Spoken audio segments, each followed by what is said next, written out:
creo que es un tema que podemos darlo así, de esta forma virtual. Creo que todos hemos visto en algún momento un DREN, una sonda, ¿sí? Eh, y creo que todos van a estar en la cabeza de ustedes siguiéndome lo que les voy a explicar y les voy a decir. Sí, en primer lugar, las evidencias determinan de que la utilización de sondas y drenes no son de utilidad, no deberían utilizarse. Sin embargo, en los hospitales seguimos utilizando sondas y drenes, dependiendo obviamente del tipo de patología que estemos nosotros al frente y también obviamente del criterio del cirujano, que considero yo debería ser el que prime en la decisión de dejar o no dejar un dren, ¿sí? ¿Por qué dicen que los drenes no funcionan? Pues, o más bien dicho, ¿por qué son contraindicados los drenes en un paciente? Se dice que aparte de ser un material extraño que produciría una reacción inflamatoria en el paciente, constituiría una puerta de entrada para el ascenso de bacterias o el ingreso de bacterias del medio ambiente hacia una zona que aparentemente se encuentra corregida o se encuentra limpia o desinfectado o con baja carga bacteriana. Es por eso que dicen algunos, las evidencias dicen así, que la mayor probabilidad presencia de colecciones abdominales incrementa porque a los pacientes se les dejó drenes operatorios, drenes postoperatorios. Sin embargo, y vuelvo a insistir en el sentido, los hospitales y los muchos cirujanos todavía seguimos utilizando drenes dependiendo de la patología que nosotros nos encontremos en los pacientes. Sí, existen múltiples tipos de drenes, y entre los cuales les voy a nombrar. Encontramos los drenes que se utilizan mucho a nivel de neurocirugía, como son los drenes de Jackson-Pratt, ¿sí? Los drenes de Jackson-Pratt, que son drenes de utilidad a partir de presión negativa, a partir de decir casi una presión negativa, una presión positiva más bien, para tratar de absorber lo que se encuentra acumulándose en un espacio del cuerpo humano. Se utiliza mucho en pacientes neurooperatorios, neuroquirúrgicos, ¿sí? Pero nosotros en los hospitales públicos no utilizamos mucho el Jackson Pratt, primero porque es de alto costo, ¿sí? Es de alto costo e involucra recursos que a lo mejor la parte pública no la tiene, pero sí la podemos encontrar a nivel de la parte privada. El tren de Jackson Pratt tiene una aspiración continua, de lo que se vaya acumulando se va aspirando continuamente. Lo que hacemos en los hospitales públicos, nos reemplazamos al Jackson Pratt a través de lo que le conocemos como el jeringovac, es decir, utilizamos una sonda tubular, y la conectamos a una jeringuilla, y la jeringuilla jalamos el balón, el émbolo, y hacemos una presión positiva y le mantenemos así para que la sonda esté constantemente aspirando lo que se encuentre dentro de un espacio del cuerpo y permita la salida y evite la acumulación y la sobreinfección de un espacio y que a la larga determine la formación de un absceso. Eso en el tren de Jackson-Pratt, que se utiliza. A nivel más bajo podemos utilizar lo que se llaman los drenes de sondas nasogástricas. Los drenes de sonda o las sondas nasogástricas, en verdad, estos son instrumentos que se utilizan hace muchos años en medicina, muchísimos años de medicina, y que siguen cumpliendo la misma función para todos. La principal función es permitir una disminución de la distensión del abdomen, es decir, vacía el contenido del estómago para de esta forma impedir primero una broncoaspiración si se trata del paciente quirúrgico que va a ser sometido a un proceso operatorio y que al momento de poner los relajantes musculares se liberen relajen los esfínteres propios del estómago y que permitan un ingreso de los alimentos hacia la vía respiratoria. Entre uno de los principales funciones que cumpliría la sonda nasogástrica es disminuir la distensibilidad del estómago, evitar broncoaspiración en los pacientes, y en muchos pacientes también nos sirve para alimentarle al paciente. Recuerden ustedes que hay pacientes que van a estar mucho tiempo, a lo mejor sin poder ingerir normalmente una vía oral completa, pero necesitamos a darle aportes nutricionales al paciente. Entonces, la zona nasogástrica nos permite a nosotros aportarle nutrientes, preservar la vía enteral, preservar la funcionalidad del intestino, la fisiología del intestino, mantener activos las microvellosidades del intestino y por lo tanto se utilizan las sondas nasogástricas. Sin embargo, las sondas nasogástricas no pueden ser utilizadas por mucho tiempo, no pueden permanecer mucho tiempo en el paciente. Se dice que una sonda nasogástrica, cuando va a permanecer más allá de los 10 a 12 días, debería utilizarse otro tipo de material que cumpla la misma función, otra sonda que cumpla la misma función. Y ahí están lo que se llaman las sondas nasoenterales o las sondas, lo que en el mercado le llamamos las sondas de FlexiFlu se llama, pero son sondas nasoenterales que son de un material mucho más delicado, mucho más suave, que nos permiten tener la misma función de la sonda nasogástrica, pero que estas sondas nos permitirán tener un mayor tiempo de permanencia a nivel de la nariz. Tomando en cuenta que las sondas nasogástricas, estas sondas no, son de un material muy duro y que puede producir necrosis del ala de la nariz. Es por eso que algunos pacientes, cuando son mal fijadas las sondas en la nariz, producen necrosis y cuando se va a retirar la sonda y cuando se retira la sonda, nos encontramos con sorpresas que la ala de la nariz se encuentra necrosada o desvitalizada o en el mejor de los casos se encuentra ulcerada. Es por eso que las sondas nasogástricas tienen que tener un tiempo de permanencia y no pueden convertirse de forma crónica su aplicación en el paciente. Y es por eso que los pacientes, cuando vamos a pensar, les pongo un ejemplo, aquel paciente que tiene un trastorno neuroquirúrgico, el paciente que está con un evento cerebrovascular, un infarto cerebral, esos pacientes generalmente quedan sin el reflejo de la deglución y no pueden controlar perfectamente el paso de los alimentos hacia la vía digestiva y generalmente pueden presentar ingreso de alimentos a la vía respiratoria y desencadenarse patologías como las neumonitis químicas. En estos pacientes en los que nosotros sospechamos que la probabilidad de permanencia de la zona nasogástrica será por mucho tiempo, sí, por mucho tiempo, hacemos que a estos pacientes les vamos a someter a un proceso operatorio que se llama las gastrostomías, ¿sí? Que es colocar una sonda especial de gastrostomía a nivel directamente en el estómago para la alimentación de los pacientes, ¿sí? Con las sondas de FlexiFlu podemos tener mucho tiempo de permanencia, algunos podemos inclusive tenerlos más de un mes, especialmente en aquellos pacientes que están en unidad de cuidados intensivos, pero que a la larga sí se pueden despertar en algún momento y van a recuperar su vía oral. Pero aquellos pacientes en que terminarán, probablemente esté equivocado el médico que les diga a ustedes que retiren una sonda de Kerr dentro de la estancia hospitalaria. Escucharán bien lo que les digo, doctores. Si alguien por equivocación menciona o dice, sáquenle la sonda Kerr, ustedes tienen que confirmar esa orden, porque si ustedes sacan una sonda de Kerr antes de hora, ustedes habrán cometido un grave problema en el paciente y que le obligará al cirujano a reintervenir quirúrgicamente a un paciente. ¿Sí? La sonda de Kerr es de vital importancia y ustedes tendrán que explicar en sus notas de evolución al siguiente día, ¿sí? La permeabilidad de la sonda de Kerr. ¿Y cómo es la permeabilidad de la sonda de Kerr? Especialmente con el débito de la sonda de Kerr.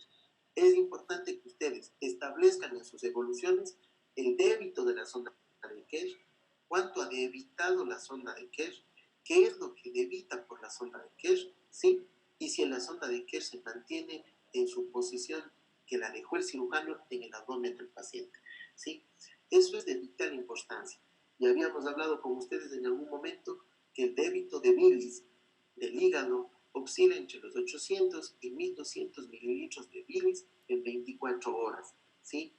Por lo tanto, si ustedes dibujan en su cabeza que alguna vez ya les di la vía biliar, por la sonda de Kerr deberá salir bilis y deberá preocuparse a ustedes si es que la sonda de Kerr produce unos parámetros incorrectos en su débito, principalmente si la sonda de Kerr produce, o más bien dicho, no produce el débito de bilis. Eso es grave en un paciente posoperado de la vía biliar.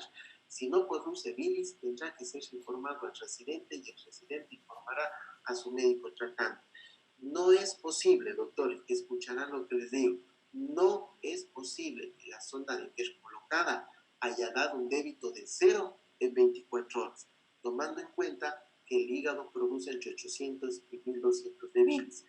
En su evolución, y más bien dicho, antes de llegar a su evolución de los primeros días postoperatorio, tendrá que informarse al residente de que la sonda de Kerr probablemente esté con un débito muy bajo o cercano a 0.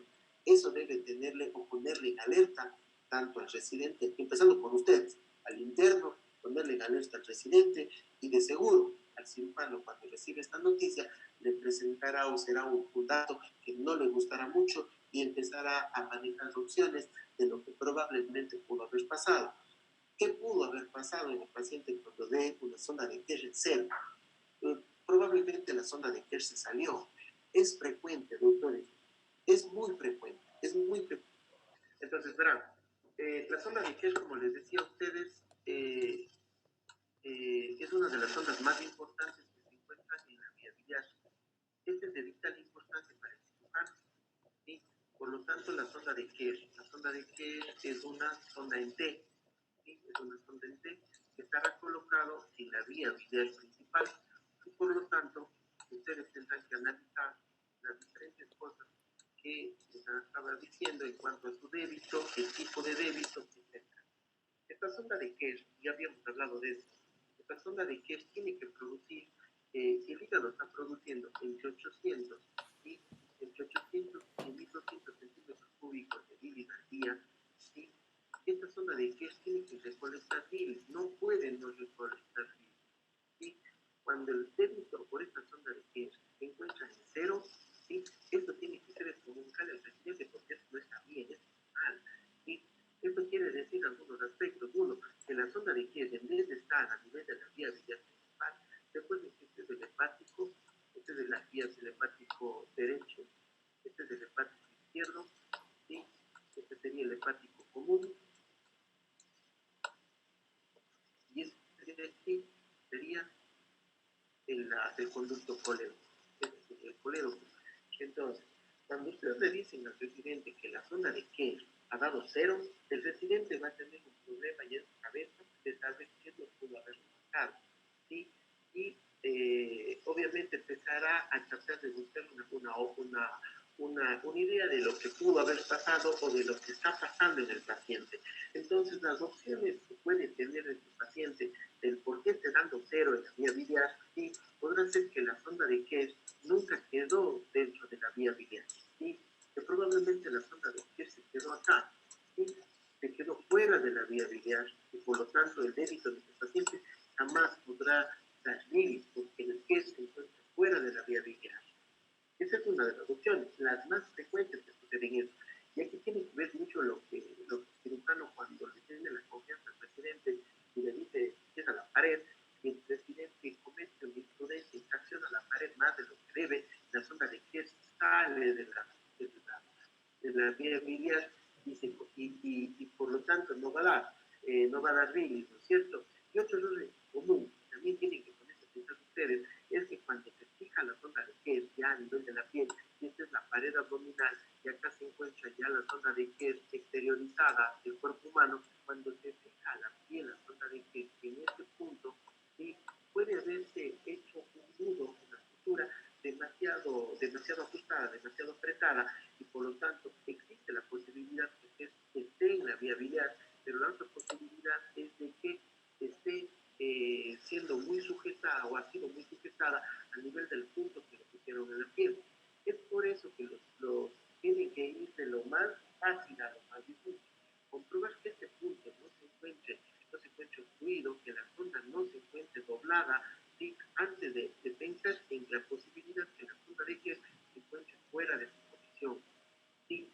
El otro problema es que el débito sea completo, ¿sí?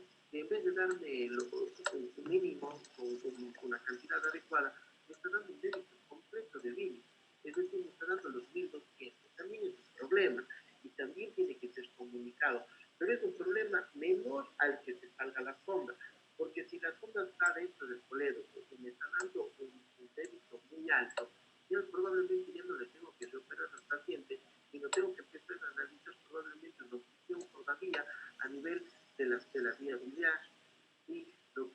la bilis viene hacia abajo, choque sobre el colédoco y la piedra que se debate, y todo el contenido esté refluyendo nuevamente hacia arriba y finalmente esté saliendo su contenido a través de la sonda de Kerr, y por lo tanto el débito será de 1200, que es un problema para el cirujano, porque el cirujano al momento que entiende que el débito es completo, el cirujano enseguida piensa esta posibilidad de ataque.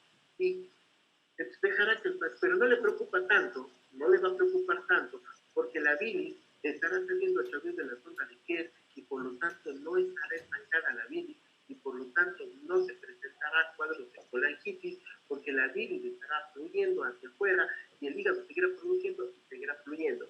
Por lo tanto, el paciente nunca va a hacer un proceso histérico ni tampoco va a entrar en un proceso infeccioso como colangitis y peor en un cuadro de una pentada de Reynolds, y tampoco avanzará en última instancia a una sepsis de origen biliar, porque tendrá un sitio de salida de la bilis, ¿sí?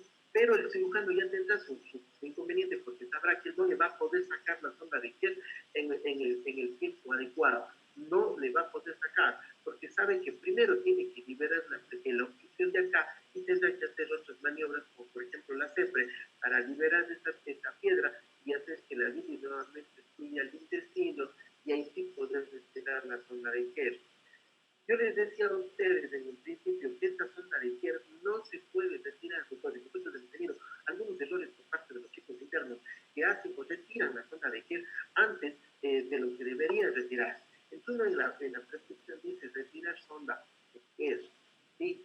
Y a veces los chicos internos no pasan visita correctamente, no se suman al equipo médico de parte de visita y ellos leen sonda de Kerr y encuentran una sonda y la retiran. ¿Sí? Entonces, cuando un interno retira una sonda de Kerr antes de hora, tiene dos posibilidades: morirse ese rato o renunciar al internado e irse del hospital. Porque lo primero que le va a pasar es que el residente le va a matar. Y lo que sigue, le resucita, el tratante le resucita y le vuelve a matar al interno.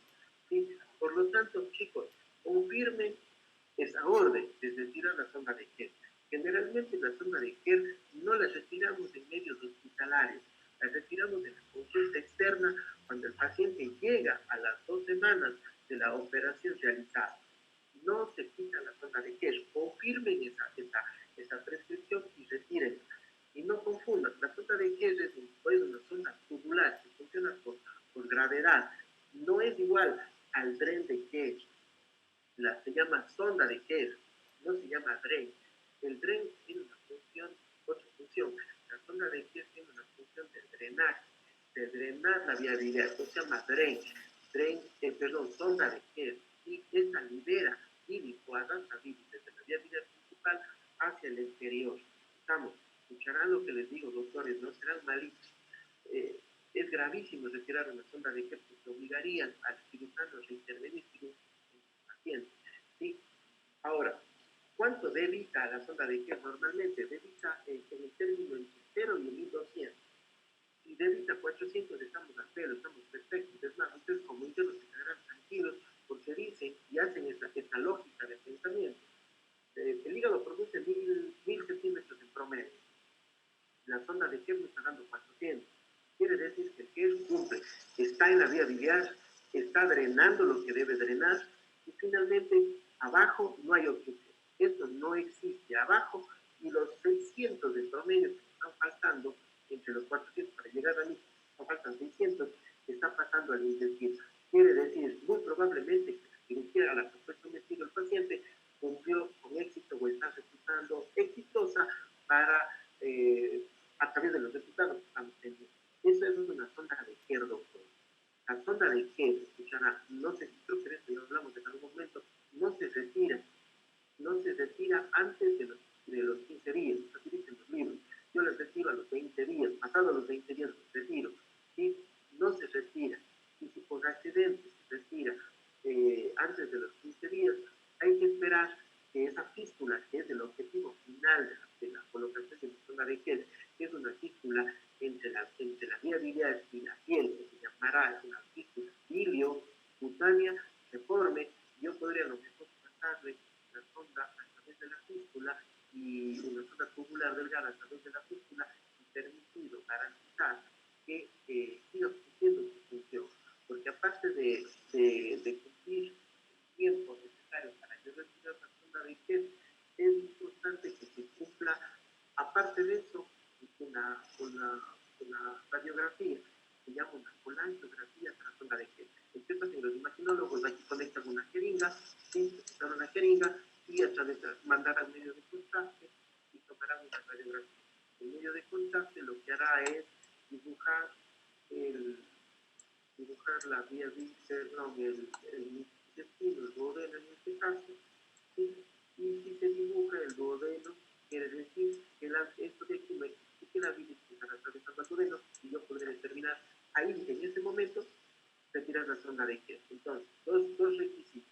Después de los 15 días y después de realizar una colectografía táctil.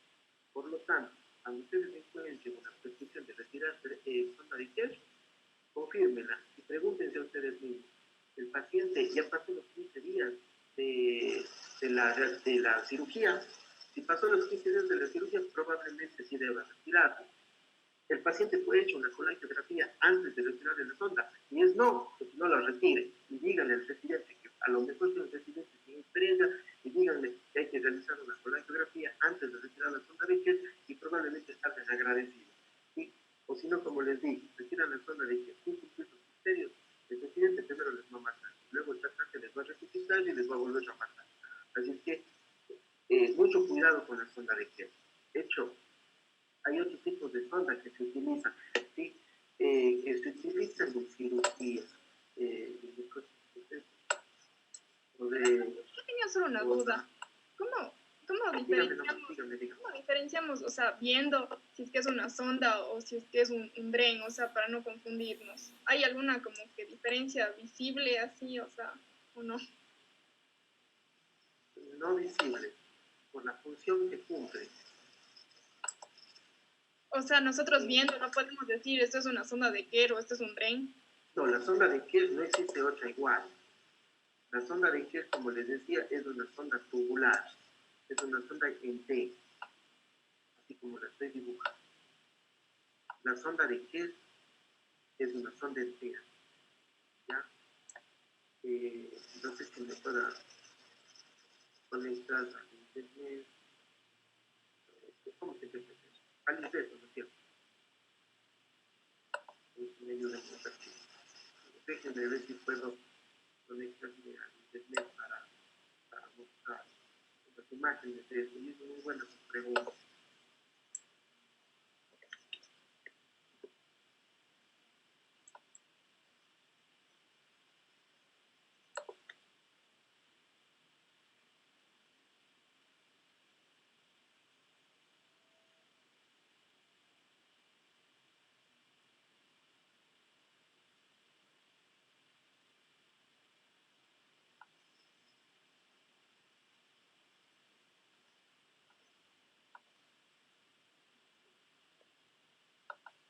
Ya, no sé si están viendo ustedes. ¿Lo ven? Esta de aquí es una sonda de T. Sí, esta es una sonda en T. Esta es una sonda de T. Y ven, no existe una sonda igual a la sonda de Kess. Esta sonda de Kess es del material de los guantes estériles que ponemos, es de látex. Sí, es una sonda en T. El cirujano, cuando hace esto, corta la sonda en T porque son los brazos demasiado largos. Pero en algunos casos necesitamos, casos muy específicos, necesitamos los brazos largos. Pero en realidad la cortamos en más pequeñitos los brazos y la introducimos en la sonda. Es decir, si ustedes en el abdomen van a tener esta sonda, no van a ver forma, obviamente, porque esta sonda, la parte de acá arriba, esa estará introducida en la vía biliar principal, ¿sí? Mientras que el resto será lo que se exterioriza a nivel de la piel. Ustedes podrán diferenciar claramente cuál es una sonda de Kess, primero por la forma, es una forma tubular, es un tubo de látex que está saliendo de la pared del abdomen. Y lo más importante, que está dando bilis a través de la sonda. Si está dando bilis, es una sonda, es un DREN, es una sonda muy importante. No la toquen, confirmen que debas retirarse, pero no la toquen. ¿Por qué? Si está dando bilis es por algo está dando bilis, ¿sí? Por algo el cirujano le dejó, y por algo está dando bilis, ¿sí? Pero hay otras sondas que también pueden estar siendo utilizadas en el paciente y se llaman las sondas.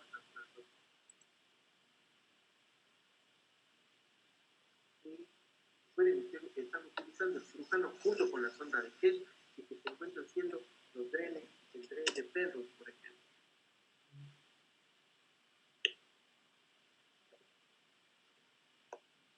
El tren de Pedro es este, mire.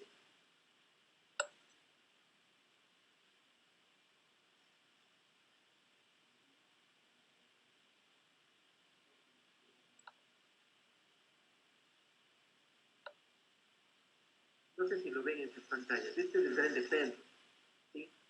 Lo están viendo, por favor, me confirmo. No sé si estoy diciendo bien. Este es el tren de Pedro, miren. Este es simplemente, ustedes dan cuenta que es un dedo de los guantes quirúrgicos, ¿sí? Es más, cuando no tenemos trenes de Pedro, en algún momento se agotan en los hospitales, este es un tren de Pedro. Este de aquí no se asemeja para nada a la sonda de Kerr, por ejemplo, ¿sí? Pero esta sonda de Kerr funciona por capilaridad. Y lo que hace la sonda el tren de Pedro es simplemente sacar líquido anormal del abdomen, ¿sí? Líquido que no debería haber en el abdomen, que podría ser sangre, podría ser orina, podrá ser bilis también, podría ser, ¿no? Podría ser bilis también, y ya me voy a explicar un poquito más adelante. Pero este de aquí es un tren de Pedro, ¿sí ven? No tiene en forma, no tiene nada que hacer. Lo que sí deberían, estos trenes, doctores, y eso sí pasa en los primeros días del internado de los chicos. Uno les dice, paciente con el alta, pero a veces es error también de los médicos tratantes con el alta, pero ningún paciente, ninguno se va a su casa con este dren, ninguno se va a su casa con este dren, excepto cuando existen circunstancias muy específicas, muy especiales, pero en el 99% de las ocasiones, ningún paciente se va con este dren a su casa. ¿Sí? Yo me acuerdo más con algún interno, me acuerdo que yo pedí que le saquen el tren de péndulo, que le saquen el tren de péndulo. Y el interno había tomado la decisión solito en consultar a su residente, que es la jerarquía más superior a él, y peor al médico tratante, de él no retirar, él decidió no retirarle la sonda el tren de péndulo, ¿sí? Cuando se indicó en la prescripción retirar el tren de péndulo. Y él tomó la decisión de no retirarle. ¿Por qué? Porque cuando él le fue a curar a la paciente, él vio que a través de la sonda del tren de péndulo estaba dando todavía débitos demasiado altos. Daba un débito de 300 y 400 centímetros, o había dado 400 centímetros de débito a través del tren de péndulo, ¿sí? Pero ¿por qué el tratante decidió retirarle el tren de péndulo a pesar de ese débito? Pues es sencillo, porque el tren de péndulo debe cumplir una función de drenaje de material no normal o anormal dentro del abdomen. Es que le digo yo que si a través del tren de péndulo que está saliendo, por ejemplo, sangre, yo sería un loco si le dijera retira la sonda de péndulo. Si a través del tren de péndulo me está saliendo bilis, sería un loco si pidiera que saque el tren de péndulo. Pero si me está dando un débito seroso, completamente seroso, yo le tomo ese débito como un débito producto de la presencia del cuerpo extraño dentro del abdomen. Y esa cantidad de líquido que está produciendo el abdomen como consecuencia de la presencia del cuerpo extraño es producto de la presencia del cuerpo extraño, ¿sí? Y cuando le saca el tren de péndulo y se me sigue produciendo los 400, yo constituyo que el peritoneo parietal y visceral me va a permitir a mí absorber esa cantidad de líquido, porque es líquido normal del peritoneo, y no voy a tener una acumulación de líquido. Así se razona cuando uno dice saquen del tren de péndulo. Yo digo, sacan el tren porque lo que me está dando es contenido seroso y probablemente sea producto de la presencia de un cuerpo extraño dentro de la cavidad abdominal, ¿sí? Porque lo que me está dando ya no es patológico, lo que me está dando es normal, ¿sí? Y la cantidad, si me seguiría dando los próximos días, el peritoneo se va a encargar de absorber esa cantidad de líquido y no constituir una colección dentro del abdomen, ¿sí? Entre el tren de Penrose tiene sus indicaciones de tiempo. El tren de Penrose está colocado y a través del tren de Penrose me da sangre, más me cumplió la función por la cual yo dejé el tren de Penrose, que me avise. Generalmente el tren de Penrose es el ojo del cirujano y ustedes son los soldados en el hospital.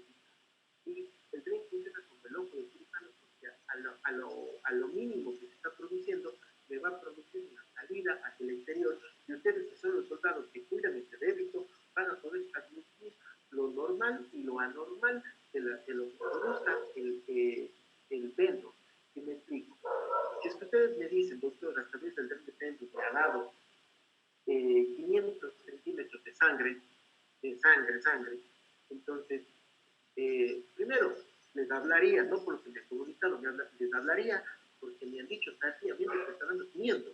Yo hubiera preferido que me digan, doctor, en la primera hora el tren de Penrose dio 200 centímetros de sangre, y es sangre. Entonces, ¿qué digo yo?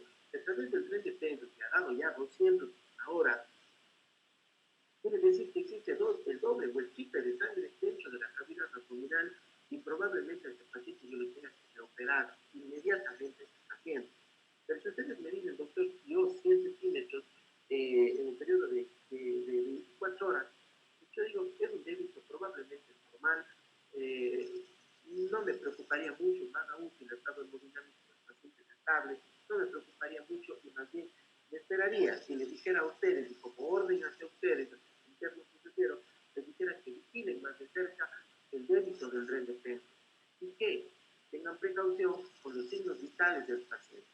Al mínimo aumento exagerado por el tren de Penrose me comunique y peor aún que existe deterioro de la parte hemodinámica. Entonces, ustedes como internos que van a estar pendientes del débito del tren, van a estar pendientes de los signos vitales del paciente, de cómo está la saturación de oxígeno del paciente, el estado de conciencia del paciente, cómo está el pulso del paciente, cómo está la presión arterial del paciente, y lo que alguna vez les dije, cómo está la orina del paciente, el débito urinario del paciente, porque es importante para mí encontrar la explicación de por qué está dándole sangre a través del tren, que hay un compromiso hemodinámico del paciente. Entonces, ustedes son los verdaderos soldados de los manejos de tren. El cirujano opera dentro del ring, va. Y ustedes, los internos, constituyen una actividad fundamental en el postoperatorio inmediato del paciente, en el manejo y vigilancia de los trenes. Entonces, queda claro, el tren de Penrose no se parece en nada a la sonda de Kerr. La función del Kerr es importantísima porque me permitirá mantener frenada la vía biliar, me evitará que el paciente haga una colestasis, evitará que el paciente siga haciéndose amarillo, evitará, o mejor dicho, mejorar el estado de ictericia del paciente, ¿sí? Y el objetivo del KERS también será hacer una fístula biliocutánea para que a los 15 días yo les pueda retirar el KERS sin que se me produzca lo que se llamaría un bilio peritoneo. ¿Sí? El tren de Penrose tendrá sus indicaciones específicas determinadas por el cirujano, pero será muy importante el débito que produzca. ¿Sí? El débito que produce puede ir desde sangre, desde bilis, desde líquido seroso e inclusive material purulento. ¿Sí? El drenaje del tren de Penrose es uno de los drenes que más se utiliza dentro del postoperatorio o de la cirugía. Es el que más se utiliza. Se utiliza no solamente en cavidad abdominal, se utiliza también a nivel de tejidos blandos. Cuando ustedes tienen un absceso, por ejemplo, de tejidos blandos, le colocan un tren de Penrose pequeños, delgados, tal vez como este que está aquí en la pantalla, no sé si ven la mano que estoy señalando, pequeñitos, pero que lo dejamos. Y en ausencia de un tren de Penrose, ustedes van a estar a lo mejor en la infraestructura rural y van a hacer un drenaje de un absceso. Sí, no tienen trenes de Penrose a mano, pero sí van a tener, por ejemplo, guantes estériles, corten un dedo de guante, abran los dos extremos y coloquen un dedo de guante. Inclusive al dedo de guante le pueden cortar a la mitad y hacerle más pequeño, porque no necesita ser cerrado el tren de Penrose, pero sí necesita tener caras unidas unas con otras, porque el tren de Penrose funciona con capilaridad, no es igual al tren tubular que funciona por gravedad. El tren de Penrose funciona con capilaridad y por eso le hace ser un tren de Penrose muy bueno. ¿Sí? Entonces, los más utilizados en cirugía, el tren de Penrose y la sonda de Kerr. ¿Hasta aquí alguna pregunta? Doctor, para sacar solamente hay que jalar o hay que hacer algo más. Pues daré el punto previamente, pero Oh, claro, o sea, pero no hay que hacer nada más. nada más. Y es una buena pregunta. Verás, todos los drenes, absolutamente todos los drenes tienen que tener una fijación, un punto de sutura que involucre, en el caso del dren de péndulos, involucre el dren de péndulos y la piel. Y en los casos de drenes tubulares o en los drenes, por ejemplo, de presión positiva, como es el Jackson Pratt, ya les voy a mostrar una fotografía, como es el de Jackson Pratt, no podemos hacer puntos que comprometan la integridad del dren. ¿Sí? Tienen que ser puntos hacia la piel y tiene que hacerse un nudo alrededor del dren que lo fije, seguro que lo fije bien, para evitar que el dren salga. ¿Por qué el dren de pecho se tiene que fijar con un punto? Porque el dren de pecho, con el movimiento intestinal, puede ser arrastrado hacia la cavidad abdominal y en un momento está y al siguiente ya no está. Entonces viene un problema, que es que el dren de péndulo salió, alguien le sacó, o el dren de péndulo se introdujo a la cavidad. ¿Sí? Porque eso no pasa frecuentemente, no pasa, nunca he visto con los drenes tubulares. Sí he visto muchos casos con los drenes de péndulo. Por lo tanto, es importantísimo que el dren de péndulo sea fijado cuando se encuentra en un extremo dentro de la cavidad, porque con el peristaltismo del intestino, el dren de péndulo puede ser lanzado dentro de la cavidad. ¿Y qué creen? Obligaría al cirujano a reoperar al paciente. ¿Sí? O como en el caso de Quintero, que me pedí la historia, le había mandado a la casa con el dren de péndulo, yo le hice que le vaya y le busque en la casa al paciente, le regrese al hospital y le saque el dren de péndulo. Porque ningún paciente puede irse a la casa con el dren de péndulo, excepto en indicaciones muy específicas que serán determinadas por el cirujano. Ningún paciente, explicarán doctor, ningún paciente se va a la casa con el dren de péndulo. Todos tienen que ser retirados en el ambiente hospitalario, excepto en circunstancias muy específicas que son contados con los dedos de las manos, que el paciente se va como tren a su casa, como tren de péndulo. ¿Sí? Entonces, los drenes tienen que ser sujetados con un punto. Le llamamos punto transitivo cuando compromete la integridad del dren de péndulo, como es el caso de la integridad del dren, como es el caso del dren de péndulo. Cuando son drenes tubulares, no puedo hacer punto transitivo, es decir, no puedo estabilizarlo el dren porque perdería, porque produciría un punto de fuga del material que está sacando el dren. Por lo tanto, no me serviría un punto transitivo, pero sí puedo hacer un punto que sea alrededor del dren y que sea fijado hacia la piel y sea muy fijado a la piel. Recuerden que algo como consejo que doy, nunca está tan bien fijado un dren. Todas las medidas que ustedes puedan hacer para que el dren quede fijado y no se meta a la cavidad como el dren de péndulo y no se salga de su sitio como el dren, la sonda de Cuvier, todo lo que ustedes hagan para que eso quede ahí donde debe estar será insuficiente. Así que mientras más medidas utilicen para que los drenes queden en su sitio, será bienvenido por el cirujano, por el residente. Y lo importante es que juntas discusiones queden en su sitio.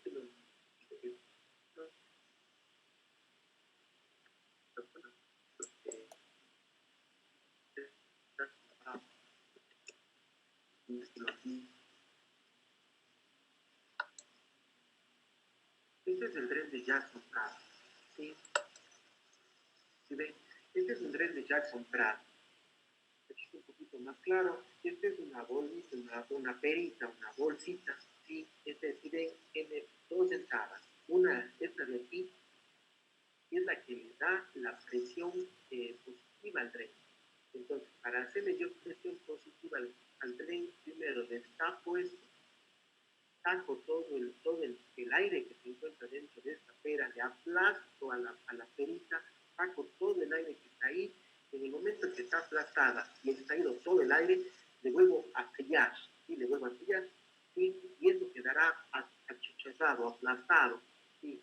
Y el momento en el que la parte vital, esa parte de aquí que ustedes pueden fijarse, tiene varias fenestraciones, varios orificios, esta estará en la cavidad en donde voy a tener que hacer el drenaje aspirativo, ¿sí? Entonces, mientras esto esté adentro y esto esté con presión positiva, estará cumpliendo la función para la cual la puso el cirujano.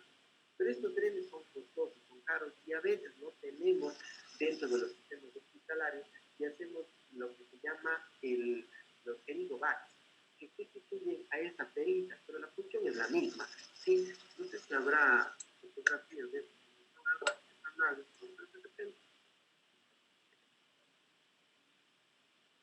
de repente haya.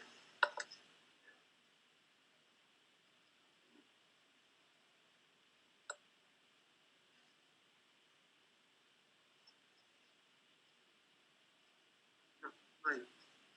Pero las jeringas, la jeringa sería como la bolsita que les acabo de mostrar, el émbolo será el que le permita dar la presión negativa, y en el émbolo, entre la jeringa y el émbolo, le colocamos un baja lenguas o le colocamos un émbolo de una jeringa de menor capacidad para que el émbolo quede separado.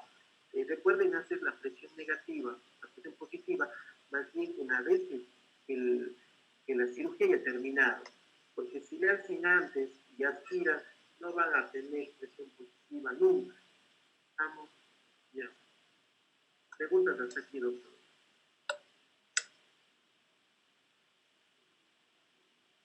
Ninguna. Qué bueno.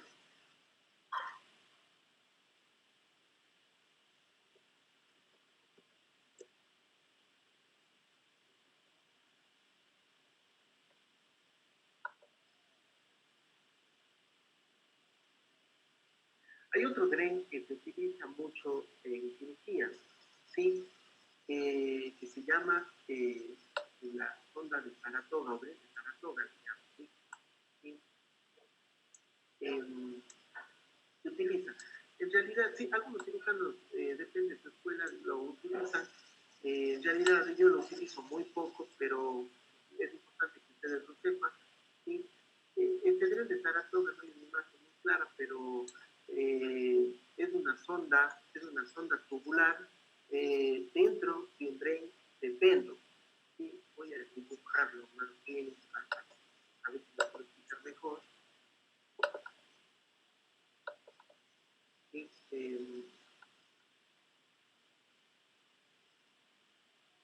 El dren de Saratoga utilizan algunos cirujanos, en realidad yo no lo utilizo mucho.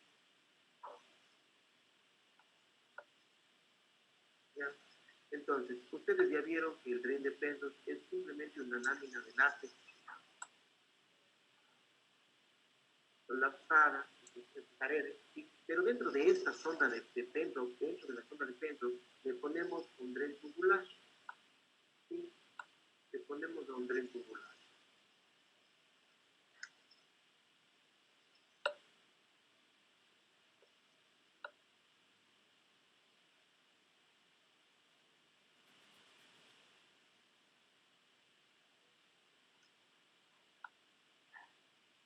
¿Sí? Y aquí se fijará en un punto para que tanto el dren de pendos como el dren tubular se mantengan juntos, no se despeguen, y lo utilizan algunos cirujanos. Como les digo, yo no lo utilizo mucho, pero es el que se llamará el dren de Saratoga. Tiene una función que a través de la sonda del dren de pendos se produce la salida de líquido, y a través de la sonda tubular yo puedo introducir también líquido, ¿sí? Puedo introducirlo. Cumple una función tanto de irrigación como también de drenaje, ¿sí? Insisto, a través de la sonda tubular infiltro líquido, solución salina generalmente, y a través de la sonda del dren de pendos yo permito el drenaje, ¿sí? Este es el famoso dren de Saratoga. En realidad, como les digo, no lo utilizo, algunos le ven muy cómodo, yo no, me parece muy complicado el funcionamiento. Hay otros que sí lo he utilizado yo, en algunos casos muy específicos, por ejemplo, cuando tengo un paciente con un abdomen muy contaminado, con bastante material purulento, que me parece más útil, que es lo que se llama el dren de Baco, ¿sí? Es el dren de Baco. Este es un dren tubular grande, generalmente lo utilizamos, es una sonda rectal, ¿sí? Es una sonda rectal muy grande, muy ancha, y dentro de la sonda rectal está metido un dren tubular también, o sea, un dren tubular dentro de otro dren tubular, ¿sí? Este sí me parece mejor porque yo puedo, no lo hago un débito a través de la capilaridad, que sería el tren de Penrose, el tren de Penrose, y utilizo más bien la gravedad y la aspiración, podría utilizar a través de eso. Entonces yo infuso grandes cantidades de líquido a través de la sonda interna, y infiltro y les mantengo con aspiración continua a lo que sería el drain más grande para que me saque el líquido que estoy metiendo. Con esto mantengo una limpieza, una irrigación y una limpieza más rápida, con mayor cantidad de líquidos, ¿sí? Que lo que haría con el tren de Saratoga. Este es el tren de Paco, doctores, que sí lo he utilizado, no mucho, pero sí, creo que en los 5 veces en mi vida de cirujano le he utilizado por el paciente que justamente tienen una cavidad abdominal muy contaminada y necesito brindarles un lavado continuo y una aspiración también continua. ¿Sí? Se utiliza. ¿Ya? Los drenes tubulares también se utilizan en cirugía solitos, solo como drenes tubulares que cumplen la misma función de extracción. Y hay que tener pilas también, igual que el dren de Penrose, para tener mucho cuidado en el material que me está drenando. ¿Sí? En el material que me está drenando. Ahora, verán, doctor. Yo les hablaba a ustedes del drenaje biliar. Vamos a explicar un poco esto.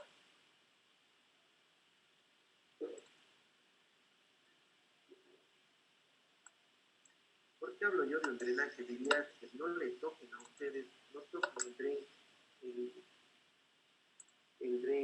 los drenes, sea este centro o sea un dren tubular. Ya quedamos que el dren de la sonda de Kell, esa debe dar normalmente bilis.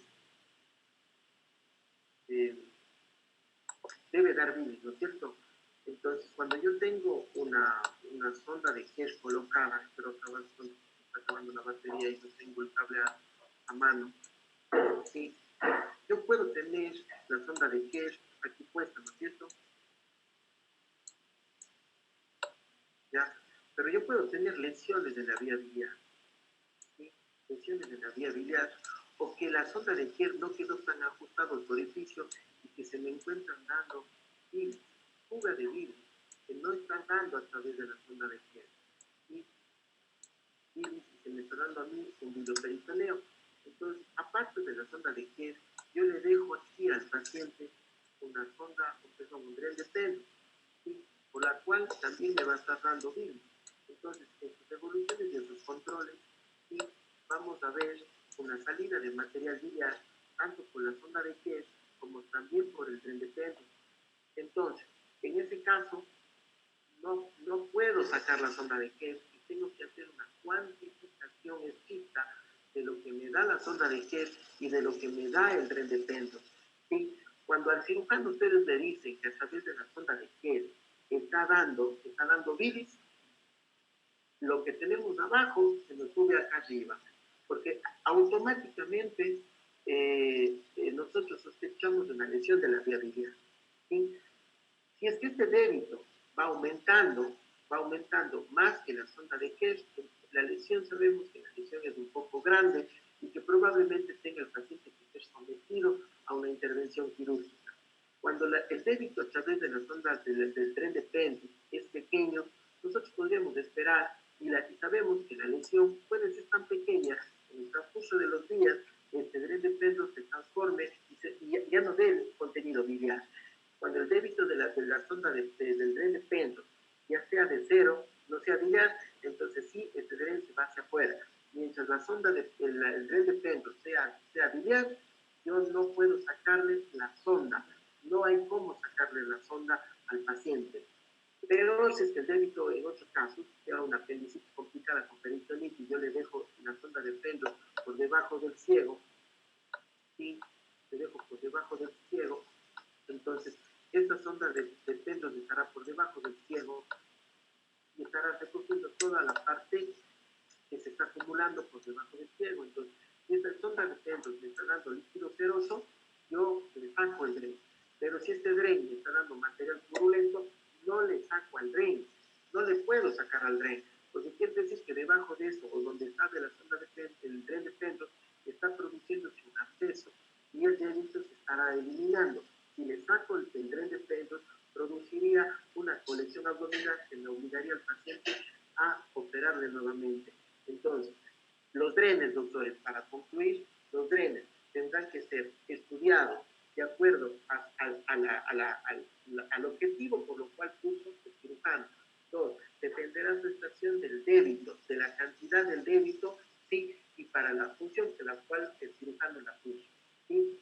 El débito es indispensable. Ustedes no pueden hacer una evolución médica sin que existe evolución el débito de los drenes. ¿Qué es lo que evita? Los drenes. No hay cómo, no pueden hacer eso. ¿Sí? Preguntas, o si no, con eso termina. Doctor, solo la última pregunta. ¿Por la fístula Sí. biliocutánea puede salir bilis o no? Sí, las primeras 24 horas probablemente de bilis, pero eso no importa porque es un conducto controlado y probablemente a las siguientes horas se va a cerrar y no va a pasar nada. El objetivo es que dé bilis mismo las primeras 24 horas. Sí, Gracias. Sí. Algo más, chicos, si no, con eso terminamos.